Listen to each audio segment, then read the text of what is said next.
Hello everyone from Mario Basile of the traditional Roman movement.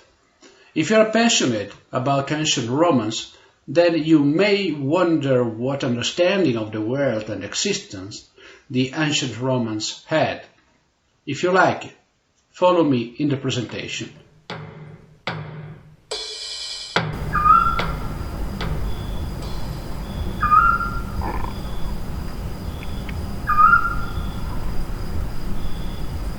The divine presence permeates our world. Divinity is not found only in temples and unattainable dimensions.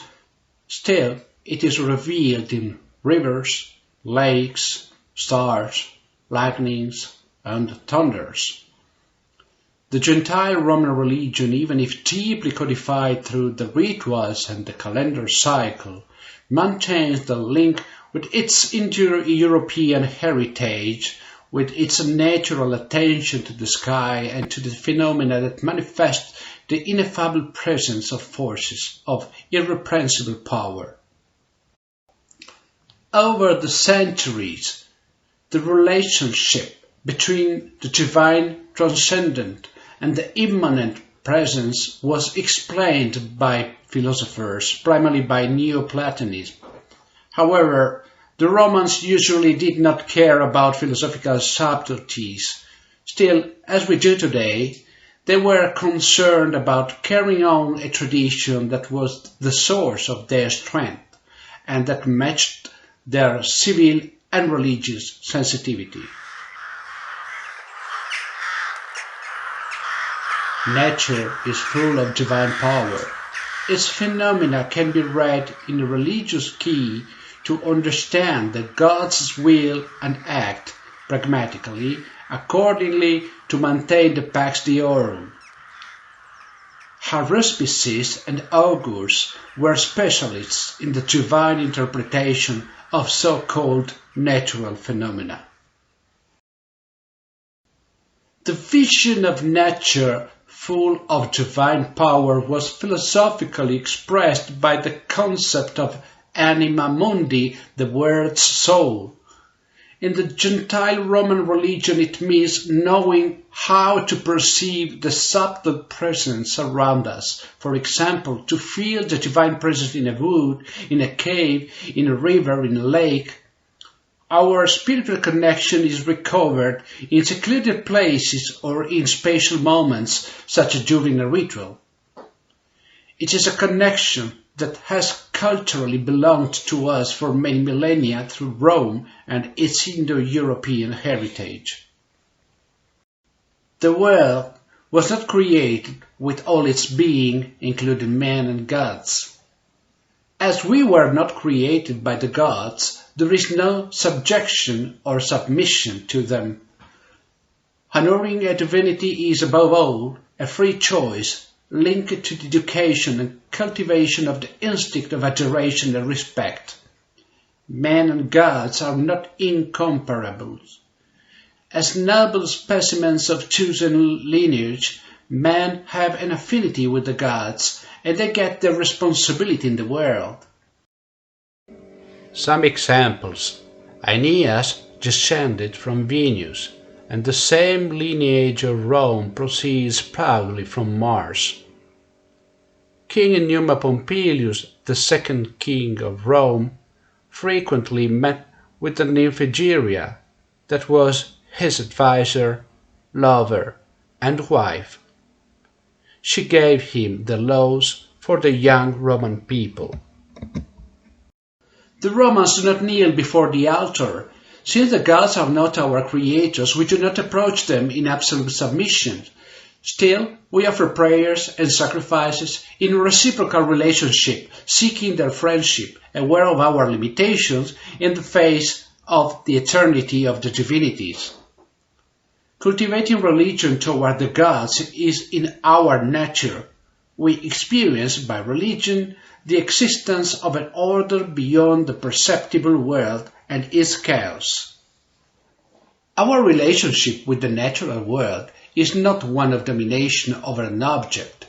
The world was not created. The world is subject. It has its own soul, and we live in it with respect and a sense of mystery, because not everything is material, physical, measurable. Still, the psychic presence is powerful and mysterious.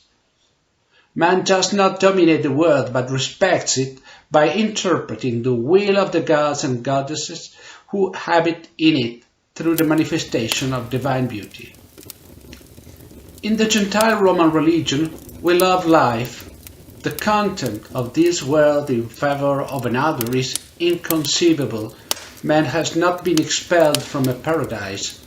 Philosophically, there is no soul-body dualism because everything is part of a single reality. Since reality is unitary, everything takes place here and now. What follows does not matter. If this world does not go well, then we must roll up our sleeves and improve it without waiting for the help of the gods, but acting according to the pietas.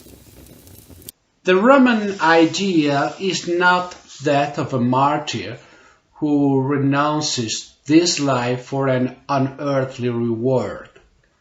Our ideal is the hero, a man who fights in this world to earn glory and sometimes immortality, following the pietas. Hero worship was well rooted in the Gentile Roman religion and continues to be today. There is no room for a navel principle in the integral, deeply unitary view of the cosmos. Just as darkness is the absence of light, evil is the absence of good. The voluntary departure from the pietas, the refusal of order in favor of chaos, subverting the natural and divine laws, is hubris. So departure from order in favor of chaos is described mythologically as the war of the Titans. Evil in humans is sometimes explained as the Titanic component. On the other hand, the search for pax deorum, the peace of the gods, the search for order and harmony is inherent in the civilized women and men. The male and female principles are harmoniously integrated into the ancient religion.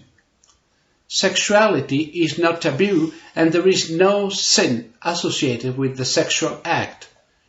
We believe that it is normal to take advantage of the pleasures of this life while we are on this earth, together with the balance and temperance of the sage. This is the principle of carpe diem, take the day. The idea of celibacy as a reason to be closer to God is foreign to the Roman religion, except for the Vestal virgins, who in any case had a temporary office. Beyond sexuality, the male and female principles complement each other, not only the human level but also on the divine level. Female deities are not subject to male ones. For example, Jupiter, Juno, and Minerva appear in the Capitoline Triad. I hope that this quick review has left you some food for thought. It is an undoubtedly essential material for the knowledge of our history and our culture. On the other hand, for those who actively reconstruct the Roman past, the ancient attitude is an irreplaceable source of inspiration that helps us act in a manner consistent with the old traditions. So if you like this video, please leave us an encouraging like and valete omnes in pace de oro.